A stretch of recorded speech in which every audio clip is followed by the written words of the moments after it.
It's time again for the Insiders with Chuck Chvala and Scott Jensen, sponsored by the Wisconsin Counties Association and the Tommy G. Thompson Center on Public Leadership. I'm Chuck Chvala, former Senate Majority Leader. And I'm Scott Jensen, former Assembly Speaker. And we're the Insiders. So there's been a huge controversy that's been going on since Evers got elected of the Senate either holding his appointments in abeyance or actually rejecting them, as they did kind of en masse for the Natural Resources Board recently. And that's not the only example. Scott, what's going on and where do you see this headed? Well, it's pretty clear that we're in a period of divided government, right? We have the Republicans control the legislature, the executive branch is controlled by the Democrats, and the courts are now controlled by the Democrats. And each of them are looking for leverage in this divided atmosphere to try to get their way on something or to come up with things that they can use for negotiations to at least get some of what they want to be done. And both sides are doing it. I mean, you just keep seeing this again and again. It's whether it's appointments or it's lawsuits that are being brought, whether it's proposals and counter proposals or special sessions, possibilities of recalls. All those are sort of extra legislative efforts for people to try to get the upper hand on the other team, to try to get some sort of leverage, to get their way, often on a different issue than the one at which they're seizing leverage. That's not a new thing. It occurs whenever we have divided government. You'll recall that when you were the Senate leader and I was the Republican leader, you found ways to get leverage over on us. You once sparked a recall election when you were in the minority and got yourself back into the majority. We all do those sorts of things. We look for leverage. Thank you. Yeah, we look for leverage in order to try to improve our position. And that's because the government is so deeply divided at the moment. It's just not a matter of like Democrats hold one part and Republicans hold the other. You have a Democrat Party with very progressive values at the moment and a Republican Party with very conservative values at the moment.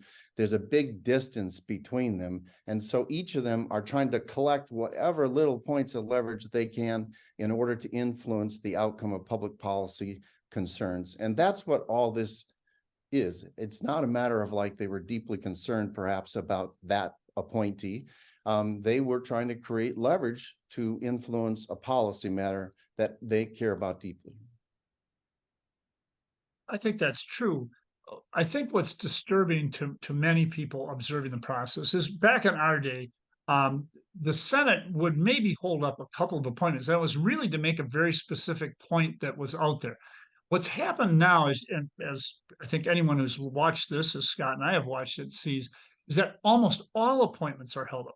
It's only if someone is particularly willing to really go out of their way to express to the Republicans that they will be this, that, and the other thing, that people are being willing to approve them.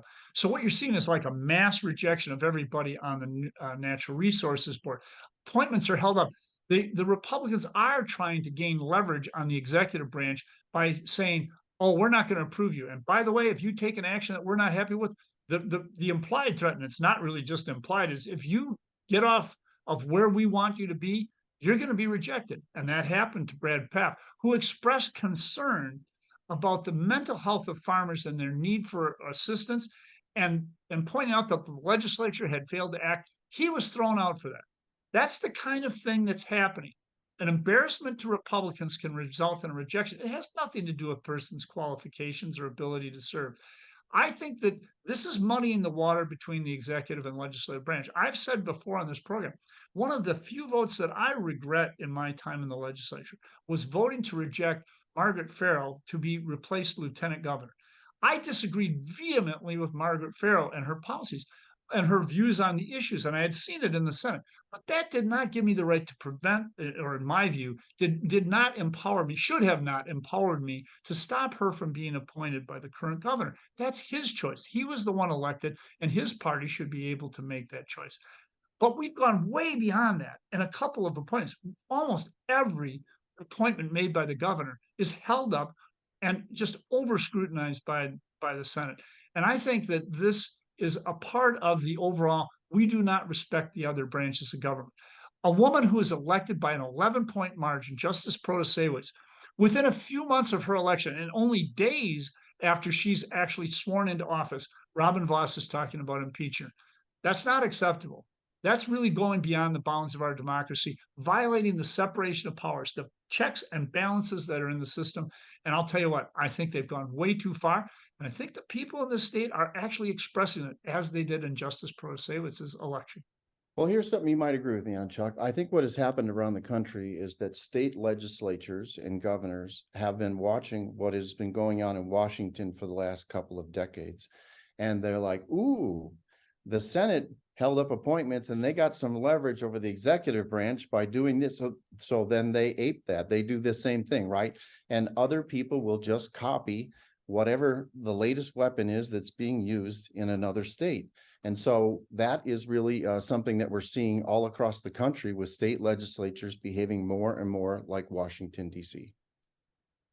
I think there's some truth in that. I think it's a dangerous situation for us, for those of us, both of us being political science undergrads, who actually have looked at these issues and understand the origins of them. I think we realize that there's a real danger in the way that this is going.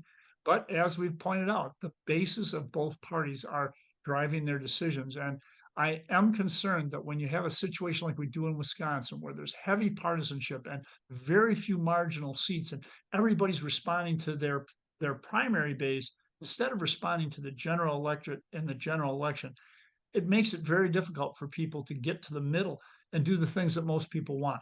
I always used to say about budgets when we were around that Scott would shave off our rough edges and we would shave off his rough edges.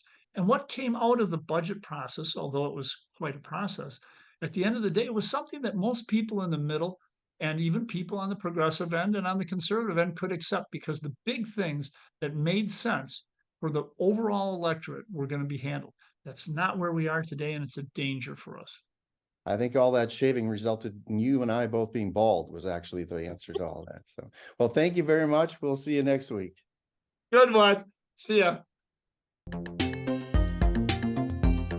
You've been listening to The Insiders with Chuck Chvala and Scott Jensen, sponsored by the Wisconsin Counties Association and the Tommy G. Thompson Center on Public Leadership.